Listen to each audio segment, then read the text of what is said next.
Ang daming vegetables dito, oh. Ito, oh, guys. Yun ang nakakakilala nito. Yan, makain yan. Tinatawag ito dito sa amin na kasoy. Ito, oh, madami. Oh. Tumutubo talaga ito kadalasan doon sa mga virgin, yung parang kakaputulon ng mga kahoy.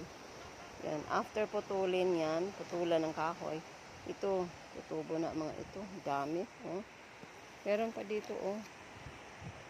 Yan. Yan, oh. Dito pa. Oh, dami. At yan. Dami talaga. May mga bonsai pa dito, oh. Oh, bonsai. Ito, oh.